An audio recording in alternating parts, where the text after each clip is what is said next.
श्री स्वामी समर्थ. जय जय स्वामी समर्थ. नमस्कार भक्तांनो, स्वामी मोक्ष या चॅनलमध्ये अगदी मी तुमचं मनापासून स्वागत करत आहे. हे स्वामी राया सर्वांना चांगली बुद्धी द्या, आरोग्य द्या, ही स्वामीचरणी माझी प्रार्थना. तर पहा भक्तांनो, आज मी तुम्हाला एक नवीन व्हिडिओ घेऊन आलेली आहे.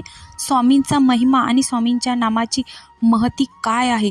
तर हा सत्य अनुभव आहे एका दादांचा. ते दादा आहेत कोल्हापूरचे. तुम्ही पहा, त्यांचा अनुभव ऐका आणि तुमच्या डोळ्यात पाणी आल्याशिवाय राहणार नाही. तर आज गुरुवार आहे, तुम्ही हा अनुभव ऐका आणि तुम्हाला 2 तासाच्या आत स्वामी नामाची प्रचिती समजेल. तर पहा, हे दादा आहेत कोल्हापूरचे. त्यांचा हा अनुभव आहे, मी त्यांच्या शब्दामध्ये तुम्हाला सांगत आहे. ते दादा मेकॅनिकल इंजिनियर आहेत. त्यांची 2-3 वर्ष त्यांनी एका कंपनीत 2-3 वर्ष काम केलं, पण त्यांना कामाचं खूप प्रेशर होतं. पण त्यांचा पगार चांगलाच होता, म्हणजे त्यांना जे त्यांचं बजेट होतं ते चांगलं होतं, त्यांना मिळत होतं. तसेच ते खूप बिझी लाईफमध्ये बुडून गेलेले होते. घरी त्यांची फॅमिली होती आणि ते कंपनीच्या एका म्हणजे रूम असतात कंपनीने दिलेलं, त्यामध्ये ते राहत होते. आणि त्यांचे आईवडील आणि त्यांची पत्नी व एक त्यांना सुंदरशी अशी मुलगी आहे, ती त्यांच्या गावी तिकडे राहत होती. त्यांना एक मुलगी आहे, ती पण छोटी आहे, 2 वर्षाची. तर त्यांना खूप आठवण यायची, पण त्यांना तिथे जायला वेळ मिळत नव्हता. त्यांना ती पण काळजी वाटत होती त्यांच्या फॅमिलीची, की मी तिथे नाही आहे, माझं प्रेम त्यांना, माझ्या मुलीला मिळत नाही आहे, मला आईवडिलांकडे बघायला वेळ मिळत नाही आहे आणि पत्नीकडेही बघायला वेळ मिळत नाही, असं त्यांच्या मनामध्ये एक खंत असायची. ती दररोज त्यांच्या मनात यायची. पण त्यांच्या आजूबाजूला, म्हणजे जिथे पत्नी व मुलगी त्यांची आणि त्यांचे आईवडील राहायचे, त्यांच्या आजूबाजूला जी लोकं होती त्यांची माणुसकी आणि त्यांची वागणूक चांगली होती, त्यामुळे त्यांना काही काळजी जास्त वाटत नव्हती. म्हणजे त्यांची पत्नी त्यांना दररोज फोन करायची आणि सांगायची की आमची ते व्यवस्थित काळजी घेतात, आमच्याशी चांगलं बोलतात, असं त्यांना वाटायचं. म्हणजे ती सांगायची, मग त्या दादांना बरं वाटायचं. दादा सांगतात, मी खूप मोठा स्वामी भक्त आहे, पण सेवा करायला मला वेळच नाही.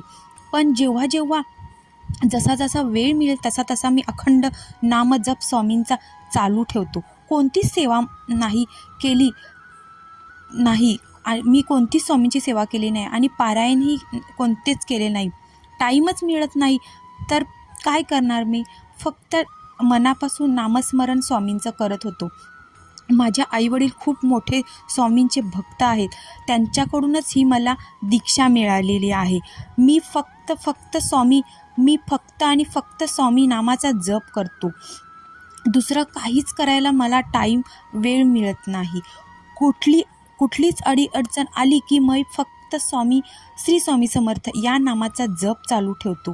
एका दिवशी कंपनीत खूप मोठी घटना घडली, तर तेव्हा मी 3-4 दिवस त्या कंपनीत गेलो नाही. म्हणजे माझी थोडीशी चुकी झाली होती नकळत, त्यामुळे मी 3-4 दिवस कंपनीत गेलो नाही. तेव्हा मी श्री स्वामी नामाचा जप करत होतो, घरी होतो. तेव्हा जे होईल ते मी बघून घेईन, असे 2-3 म्हणजे जे होईल ते मी बघून घेईन असे स्वामींना मी सांगितलं. आणि तुम्ही जे स्वामी कराल ते माझ्यासाठी योग्यच आहे, असं मी स्वामींवर विश्वास ठेवून स्वामींचं नामस्मरण करत होतो. 2-3 दिवस उलटून गेले आणि कंपनीतून एक कॉल आला. त्यांच्या स्वप्नात स्वामी समर्थ महाराज आले होते आदल्या रात्री आणि ते सांगत होते, तू अक्कलकोटला कधी येणार, मी तुझी वाट बघतो. त्यांना म्हणजे त्या दादांना आश्चर्य वाटलं. दुसऱ्या दिवशी कंपनीतून कॉल येऊन तो पुन्हा सुरळीत कामावर जाऊही लागला. पण त्यांना जे स्वप्न पडलं होतं रात्री, म्हणजे पहाटे मध्यरात्री, तेव्हा त्यांना म्हणजे असं थोडंसं अस्वस्थ व्हायला लागलं. आणि एक मनातून अस्वस्थ होत होतं आणि एका मनातून म्हणजे असं त्यांना आनंद होत होता. आनंद अश्रू त्यांचे चालू होते की मी स्वामींची सेवा न करता स्वामी माझ्या स्वप्नात येतात आणि मी फक्त स्वामींचं नामस्मरण करतो, ते पण मनोभावे. त्यामुळे तर बघा पुढे काय झालं. त्यांनी प्लॅन केला. त्यांच्या पत्नीला कॉल केला आणि सांगितलं की आपल्याला अक्कलकोटला जाणं आहे, आपल्याला स्वामींनी बोलवलेलं आहे, तर आपण जाऊया. तर पत्नीही तयार झाली आणि त्यांनी एक त्यांचा मित्र आणि त्यांची पत्नी म्हणजे त्यांची एक फॅमिली बरोबर घेतली त्यांच्या मित्राची. असे ग्रुप करून ते अक्कलकोटला गेले. अक्कलकोटला जाऊन त्यांनी छानसं असं स्वामींचं दर्शन घेतलं आणि सर्व मनाप्रमाणे त्यांचं सगळ्या विधिवक्त तिथे त्यांचं पूजा करून त्यांनी म्हणजे असं त्यांना मनासारखं असं मन त्यांचं प्रसन्न झालं तिथे अक्कलकोटला जाऊन. तो म्हणाला, स्वामी महाराज तुम्ही मला बोलवलं होतं, मी आलो आहे. तुमची कृपादृष्टी माझ्यावर अशीच ठेवा. मला तुमच्या सेवा करायला जमत नाही. मी फक्त स्वामी नामाचा जपच करू शकतो. बाकी मी कोणत्या सेवा करत नाही. तर मला त्या माझं जे नामस्मरण आहे ते तुम्ही गोड मानून घ्या. तुमचा आशीर्वाद असाच माझ्यावर राहू द्या आणि माझ्या फॅमिलीवर राहू द्या. आणि तिथेच त्यांनी अक्कलकोटचा प्रवास थांबवला. तर पहा, ते परत आले घरी आणि 8 ते 10 दिवस झाले.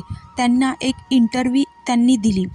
म्हणजे जे त्या कंपनीत कामाला होते तिथे ते दररोज जायचेच, पण बघा त्यांच्या एक मनात खंत होती की माझे पती-पत्नी म्हणजे माझे आई-वडील आणि माझी पत्नी आणि मुलगी मला म्हणजे आणि नातेवाईकांनाही मला वेळ देता येत नव्हता. कुठला सण कुठलाच मला म्हणजे हे नव्हता. मी फक्त माझी बिझी लाईफमध्ये जगत होतो एकटाच आणि स्वामींचं नामस्मरण फक्त एवढंच माझ्यात होत होतं. तर यामध्ये काय रस नाही असं मला वाटतं. म्हणजे मी एकटा राहण्यामध्ये रस नाही. जर मी स्वतःच्या पायावर म्हणजे असं स्वतःचा जर व्यवसाय सुरू केला किंवा बिझनेस टाकला तर मला माझ्या फॅमिलीकडे लक्ष देता येईल आणि मला स्वामींची सेवाही करता येईल. तर पहा 8-10 दिवस झाले आणि त्यांनी एक इंटरव्ह्यू दिला होता त्या मोठ्या कंपनीत. तर तिथे त्यांचं लगेच सिलेक्शन झालं आणि त्या अगोदरपेक्षा चौपटीने म्हणजे जे अगोदर त्यांना पॅकेज होतं महिन्याचं त्याच्या चौपटीने त्यांना पॅकेज मिळालं तिथे. मग तो तिथे सेटल झाला. पण पॅकेज वाढल्याने कामही तेवढेच वाढले होते. माझं असं झालं की कामाचा जास्त व्याप होता, त्यामुळे फॅमिलीला वेळ देणं जमत नव्हतं. पण थोड्या दिवसाने त्यांनी विचार केला आणि त्यांची पत्नी त्यांना कॉल करायची आणि आईवडील की तू किती दिवस असा बिझी राहणार आहेस की तू मुलीलाही वेळ देऊ शकत नाही, पत्नीलाही वेळ देऊ शकत नाही आणि आता आम्हीही म्हातारे झालो आहोत.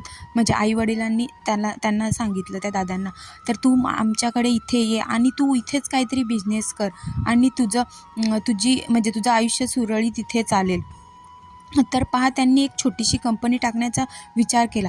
ती कंपनी त्यांनी टाकलीही आणि सुरुवातीला मला म्हणजे त्या दादा सांगतात, मला इतकं 1 वर्ष खडतल गेलं म्हणजे त्यांना काहीच त्यामध्ये फायदा झाला नाही. दुसरीकडे परत जॉब शोधू की काय, इतकं भयानक परिस्थिती त्यांच्यावर ओढावली होती. म्हणजे त्यांना 1-2 वर्ष जरा म्हणजे कंपनीमध्ये लॉस झाला. कारण की कसं नवीनच जेव्हा आपण एखादं म्हणजे अशी सुरुवात करतो नोकरीला किंवा बिझनेसला, तर त्याच्यामध्ये आपण लगेच फायदा बघायचा नाही. कारण की बघा, जो आपला खर्च झालेला आहे तो आपण लगेच काढायला गेलो तर तो मिळत नाही. कारण की आपली तिथे म्हणजे ॲड व्हायला खूप वेळ लागतो.